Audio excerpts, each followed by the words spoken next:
Hey everyone, and welcome to another deep dive with us. This time, we're tackling the topic of English fluency and exploring some simple habits that can seriously boost your language learning, you know? But we're not talking about those crazy intense study sessions here. We're focusing on building a lifestyle where English just kind of becomes like second nature. Yeah, like you trade the boot camp for a nice scenic hike. Yeah. You know, you still make progress, but you enjoy the process. I love that analogy. And the key to that progress, like you're saying, is Habits. Habits are key. They're like setting your brain on autopilot, right. which frees up so much mental energy. Yeah. You don't have to fight yourself every day to study. Yeah. I used to be all about willpower, pushing myself to study for Mm. hours, but Mm. willpower can be so unreliable. Habits, though, they're like a support system, even when you're not feeling motivated. Absolutely. And with consistent practice, those small actions, they really add up over time. It's the tortoise and the hare. Yeah. Slow and steady wins the language race. Yeah. You might not see changes every day, but a Yeah. few months in. You look back and you're like, wow. Right. Exactly. It's undeniable. Okay, so we're sold. Habits are the way to go. But where do we even begin? Well, our sources highlight 9 key habits for boosting fluency, and we'll unpack each one. But first, let's talk about why these small changes make such a big difference. Instead of, cramming vocabulary lists, you're just picking up new words while you listen to your favorite podcast. Instead of stressing over grammar rules, you're absorbing them through conversations. It's about making English a part of your life, not just another thing to check off the to-do list. Exactly. So it's not finding more time, it's using the time we already have. Exactly. So habit number 1 is daily immersion. Think of it like bathing your brain in English. I love that, creating like an English oasis. How do we make that happen, though? The key is weaving it into your day, starting with your morning routine. Instead of scrolling social media, why not listen to a podcast or audiobook while you have your coffee? Actually, just started doing that. It's amazing how much it's helped me get used to the sounds of English. Absolutely, and it's so adaptable. On your commute, you can listen to English radio or music. During breaks at work, watch a short video or read an article. Even before bed, you can read or listen to an audiobook in English. So many options. And we have so many tools nowadays. Spotify, Netflix, Audible. The key is finding what you enjoy Hmm. and making it a part of your day. But immersion isn't just about outside input. It's about changing your inner world, too. Which brings us to habit number 2, think in English. Whoa, hold on. Is it really possible to change the language we think in? That feels so automatic. It's definitely a challenge at first, Yeah. but you're essentially rewiring your brain to use English. So giving my inner monologue an English accent. Exactly. And like any skill it takes, practice. Start small. Don't try to translate whole conversations. Just narrate your day in English. What are you doing? What do you see? What are you feeling? That's a good tip. Even just thinking about simple things in English helps. Absolutely. And another trick is mental rehearsal. Let's say you have a presentation coming up. Practice it in your head in English. That's smart. It builds confidence and fluency. And don't worry about making mistakes in your head. That's reassuring. It takes the pressure off. Speaking of expanding our skills, let's move to habit 3, one new thing daily. It's about those small victories. Adding new words and phrases to your vocabulary one step at a time. And those small wins add up over time. It's like building a vocabulary brick by brick. Exactly. There are a few ways to do this. One is contextual learning. When you see a new word, look it up. Understand it. Try to use it. I'm a big fan of flashcards. Absolutely. Physical or digital repetition is key. And there are some great apps for that, like Anki and Quizlet. They use spaced repetition, which is proven to help you remember things. It's like a personal vocabulary trainer. And for a more traditional approach, there's always Google Dictionary and word reference. So many options. The main takeaway is that even one new word a day makes a difference. It's about consistency. So we've talked about immersing ourselves in English, changing our inner monologue, and expanding our vocabulary. But what about actually using the language? That's where habit 4 comes in active listening. Active listening is about turning passive consumption into a learning experience. It's not just hearing English, it's really absorbing it. So leveling up from background noise to active engagement. Exactly. There are a few techniques for this. First, focus. Pay attention to pronunciation, intonation, and the rhythm of speech. Like fine-tuning our internal language radar. Precisely. Another technique is note-taking. Write down unfamiliar words or phrases while you listen. Like a personalized cheat sheet. Exactly. And one of my favorites is shadowing. Mimicking the speaker, repeating what you hear, matching their pace and tone. It's like a pronunciation workout. And it's fun. A good tip is to choose content that's slightly above your current level. It keeps you engaged and challenges you. So not too easy, but not overwhelming. Exactly. Now, speaking of challenges, let's talk about a big one for many learners, the fear of actually using the language. That's where habit 5 comes in: output speaking and writing. Time to let our English shine. But that can be so intimidating. How do we overcome that fear and speak and write more confidently? That's a great question. And you're not alone. Many people feel that way. The good news is there are so many ways to practice and build your confidence. You just have to find what works for you. Like choosing your own language adventure. Exactly. One option is finding a language partner, someone you know who speaks English well. Or use a language exchange app like HelloTalk or Tandem. I've heard great things about They're those. like having a language buddy. And for a more structured approach, there's italki, where you can find online tutors. But output isn't just speaking, it's writing too. Writing is a great way to practice grammar and vocabulary. Absolutely. You can journal write creatively or participate in online forums.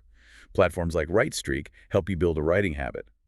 And communities like Reddit let you engage with English speakers on different topics. So many options. It's about finding what you enjoy and what makes you feel comfortable expressing yourself. And speaking of enjoying yourself, let's move on to Habit 6 mini lessons.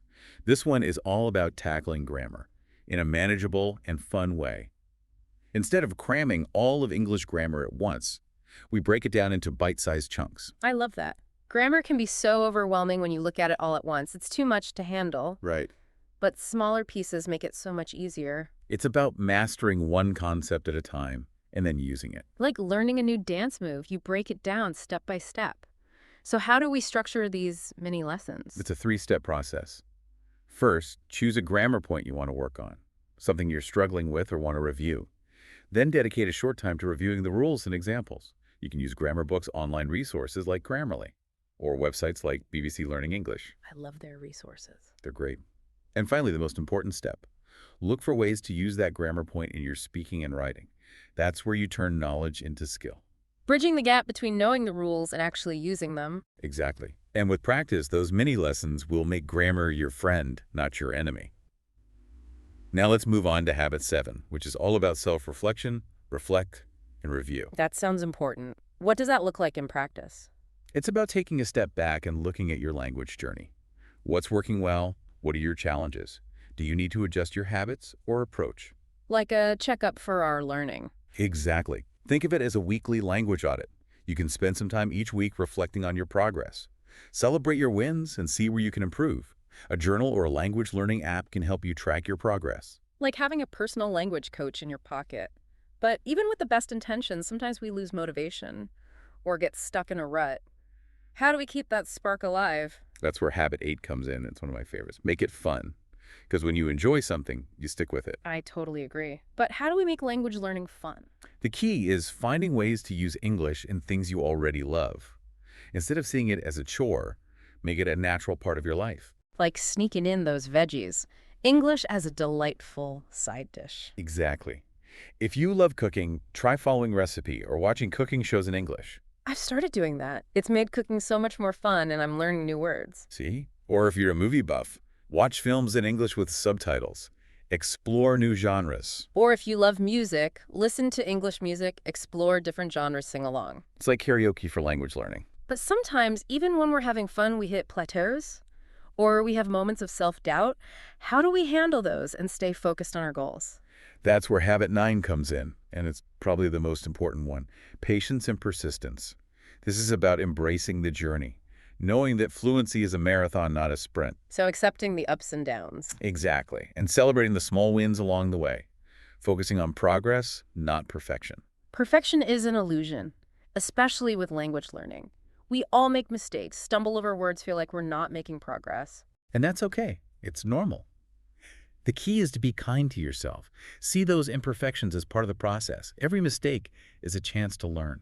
It's like learning to ride a bike. You'll fall a few times before you find your balance. Exactly. Yeah. And the more you practice, the more confident you'll become. So remember, progress, not perfection. Every step you take, no matter how small, is a step in the right direction. I love that. Okay, so we've covered the 9 habits, but how do we make them stick? How do we actually incorporate them into our lives? That's a great question.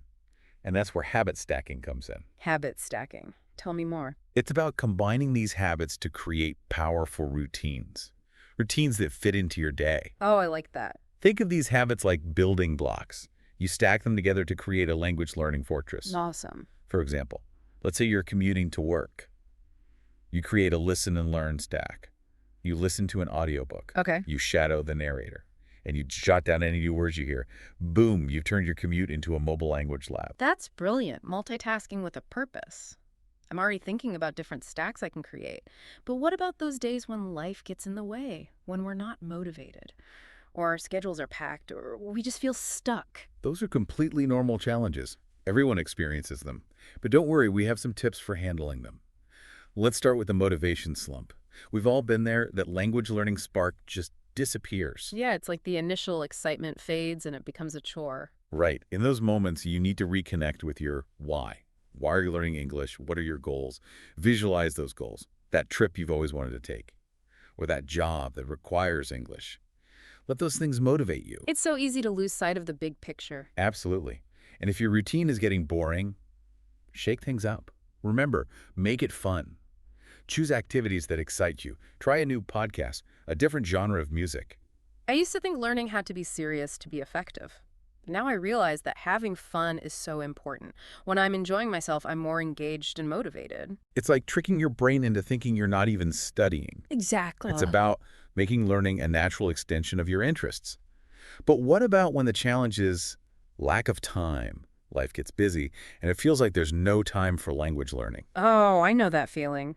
Between work, family, and trying to have a social life, it feels impossible to find time to study. I hear ya, but here's the good news. Even small pockets of time can be valuable. Embrace microlearning. Microlearning. It's about breaking down learning into small chunks. You don't need a full hour to study. Just look for those 5 or 10-minute windows throughout your day. Like little language learning nuggets. Exactly. When you're waiting in line, commuting, taking a break from work, those are perfect times for microlearning. Review some flashcards, listen to a short podcast, even just think in English for a few minutes. It all adds up. Every journey begins with a single step. Or a single word or a 5-minute practice. Exactly. Be creative and integrate English into your routine. Now let's talk about another big challenge, the fear of making mistakes. This can stop people from speaking or writing, even when they understand the language. Oh, I remember feeling so self-conscious when I first started speaking English. I was so worried about making mistakes that I would overthink everything, which ironically led to more mistakes. It's so common. And I think it comes from thinking that mistakes are failures, but they're not. Mistakes are opportunities to grow. I love that reframing. Every mistake you make is a chance to learn and improve. So instead of setbacks, they're stepping stones. Exactly. Mm. And remember, the goal is communication, not perfection. Focus on getting your message across. Even if your grammar isn't perfect or your pronunciation isn't perfect. It's about fluency, not flawlessness. Exactly. And remember, everyone makes mistakes, even native speakers. It's part of communication. So be kind to yourself. Remember, progress, not perfection. So we've covered motivation time and fear of mistakes. But what about those times when we're putting in the effort, but we still feel stuck? We hit those plateaus where it feels like we're not making progress. Plateaus are common, and they can be really demotivating. But there are ways to break through them. One approach is to try something new. If you've been using the same methods, maybe it's time to change things up. Experiment with different materials, activities, or even the time of day you study. Like adding some spice to our language learning recipe. Exactly. Another strategy is to target your weaknesses. If you know you struggle with a certain grammar point or pronunciation, focus on that. So identify those language learning speed bumps. Exactly. And don't be afraid to ask for feedback. Ask a language partner or tutor to point out areas where you can improve. Or record yourself speaking and listen back. Sometimes an outside perspective can help. It's like having a GPS for our learning. But what about when the problem isn't a specific weakness, but a more general feeling of burnout? That exhaustion and overwhelm that makes you not even want to think about studying. Burnout is real, especially for people who are motivated and push themselves hard. It's important to recognize the signs and take steps to prevent it. One of the most important things is to take breaks. It might seem counterintuitive, but stepping away for a bit can actually help. You come back feeling refreshed and re-energized. It's like hitting the reset button. Exactly. And don't underestimate the power of sleep, relaxation, and self-care. Make sure you're resting, eating well, and doing things that help you de-stress. So treating our language learning journey like a marathon, not a sprint. Absolutely. And remember, language learning is a journey, not a destination. There will be ups and downs. But by embracing these habits, being kind to yourself, and celebrating your progress, you'll not only improve your English, but also develop valuable skills for life. I love that. So it's not just about learning a language, it's about personal growth and resilience. Before we wrap up, I have to ask, are there any other insights we haven't covered? Anything you've learned from your experience that's not in the source materials? You know what's interesting? While these 9 habits are for language learning, they can actually be applied to so many other things. The principles of consistency, progress, positive reinforcement, embracing challenges. Those apply to any area of life where you want to improve. Wow, you're right. It's like a hidden superpower. I've always admired people who seem to effortlessly learn new skills. Mm, And now I see it's not about talent, it's about mastering these habits. exactly. Whether you're learning an instrument, starting a business, or just trying to live a healthier life, these habits can help. Imagine applying daily immersion to learning guitar. You surround yourself with music, listen to different guitarists, and try to play even for a few minutes every day. That's a great example. It's about making that skill part of your life. And many lessons can be applied to other things too. Break down a big goal into smaller steps. I like that. Each step you complete keeps you motivated. And don't forget, make it fun. When you enjoy the process, you're more likely to stick with it. It's like find a job you love and you'll never work a day in your life.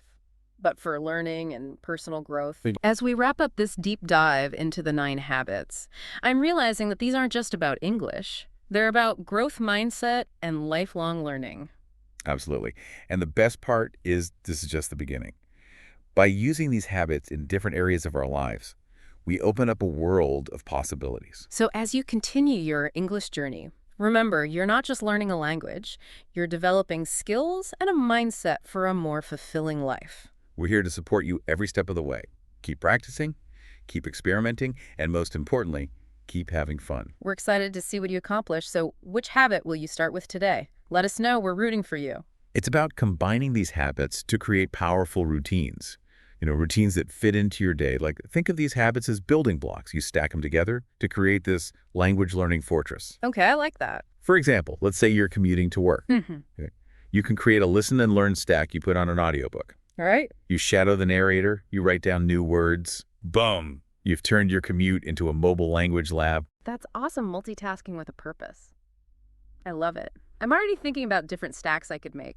What about those days, when life just gets in the way, you're not motivated, your schedule's super busy, or you just feel stuck? Ah, yeah. Those are normal challenges. Everyone faces them at some point. But don't worry, we've got tips for those tricky situations too. Let's start with the motivation slump. We've all been there.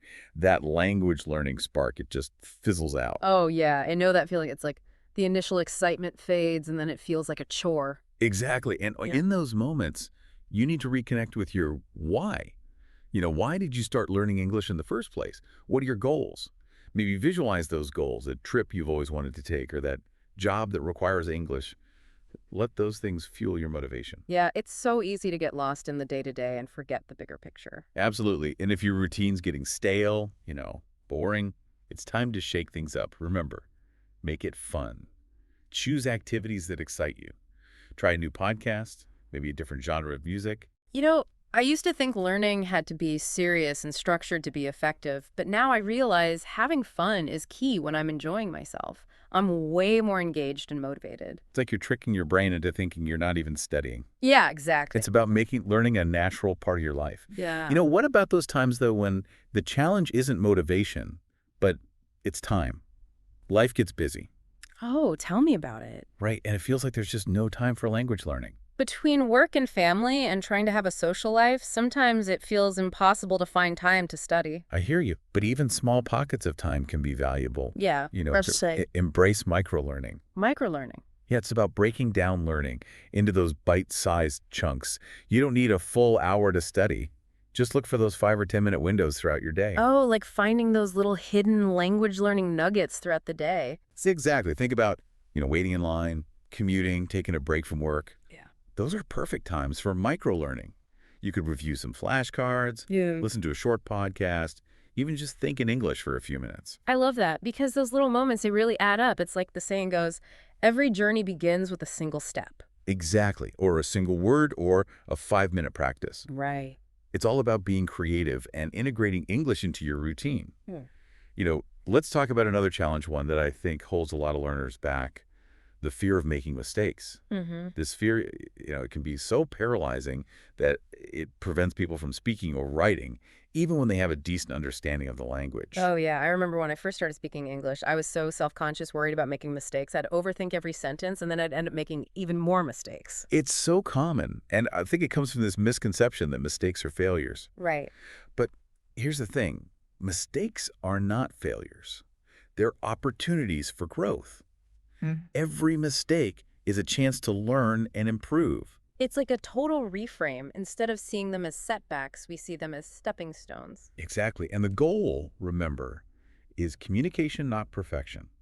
Focus on getting your message across, even if your grammar isn't perfect or your pronunciation isn't perfect. Prioritize fluency over the flawlessness. Exactly. And remember, everyone makes mistakes, even native English speakers. Yeah. It's just part of communication. So be kind to yourself. And remember, progress, not perfection. Okay, so we've talked about motivation time, fear of making mistakes, but what about those times when we're putting in the effort, we're doing all the right things, but we still feel stuck? We hit those plateaus where it feels like we're not making any progress. The plateaus are so common, they happen to everyone in language learning, and they can be really demotivating. But the good news is that there are strategies to break through them. One approach is to shake things up. Try something new if you've been relying on the same methods for a while. Maybe it's time to experiment. Try different learning materials, activities, or even change the time of day that you study sometimes. A little variety is all you need to reignite your progress. It's like we need to spice up our language learning recipe. Exactly. And another effective strategy is to target your weaknesses. If you struggle with a particular grammar point or aspect of pronunciation, focus your energy there. So it's like identify those language learning speed bumps and figure out how to smooth them out. Exactly. And don't be afraid to seek feedback. Ask a language partner or a tutor to give you some pointers, or record yourself speaking and listen back sometimes. An outside perspective can be really helpful. Oh, I love that it's like having a GPS for our language learning, helping us stay on track. Exactly. But what about when the problem isn't a specific weakness, but it's more of a general feeling of burnout? That feeling of exhaustion and overwhelm that makes even the thought of studying feel daunting. Yeah. Burnout is a real issue in language Yeah. learning, especially for those who are highly motivated and push themselves hard. But it's crucial to recognize those signs of burnout and take steps to prevent it. One of the most important things you can do is take breaks. Right. It might seem counterintuitive, but stepping away from your studies for a bit can actually boost your motivation and help you come back feeling refreshed and re-energized. Like hitting the reset button. Exactly. And don't underestimate the power of sleep relaxation and self-care.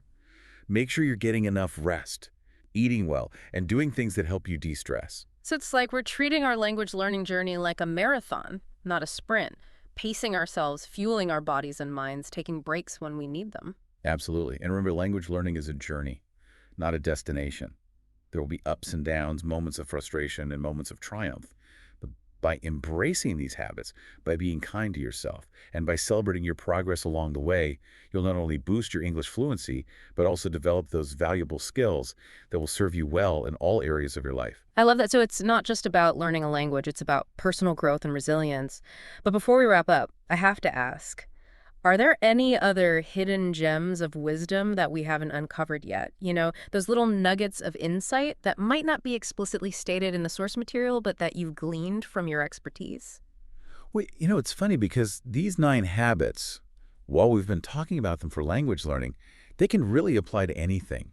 Yeah. It's about consistency, making progress, celebrating those wins, embracing those challenges. Those are things that can help you improve in any area of life. I never thought of it that way. It's like we've unlocked a secret superpower or something. Right. I always wondered how some people just seem to learn new skills so easily, like it comes naturally to them. But now I'm seeing it's not about talent, it's about these habits. Exactly. And think about it. If you're learning to play an instrument like guitar, instead of just practicing scales once a week, what if you surrounded yourself with music to tout? Listen to different guitarists. Hmm? And try to play a little bit every day. It's about making that skill a part of your life, not just something you check off your to-do list. Exactly. And the mini lessons idea, that could work for anything too. Yeah. You have a big goal that feels overwhelming, break it down into smaller steps. Right. Each step you finish gives you a sense of accomplishment. And that keeps you motivated. And of course, don't forget to make it fun. When you enjoy what you're doing, you're more likely to stick with it. It's true. It's like finding a job you love. You'll never work a day in your life. Exactly. So, as we wrap up this deep dive into these 9 habits for fluency, I'm realizing it's not just about English, it's about developing a growth mindset and a love of learning. Absolutely. And the best part is this is just the beginning. By using these habits in different areas of our lives, we open up so many possibilities for growth and learning and discovery. So, as you continue on your English journey, remember you're not just learning a language, you're developing skills and a mindset that will help you in all areas of life. We're here to support you every step of the way. So keep practicing, keep experimenting, and most importantly, keep having fun. We can't wait to see what you achieve. So, which habit will you start with today? Let us know, we're rooting for you.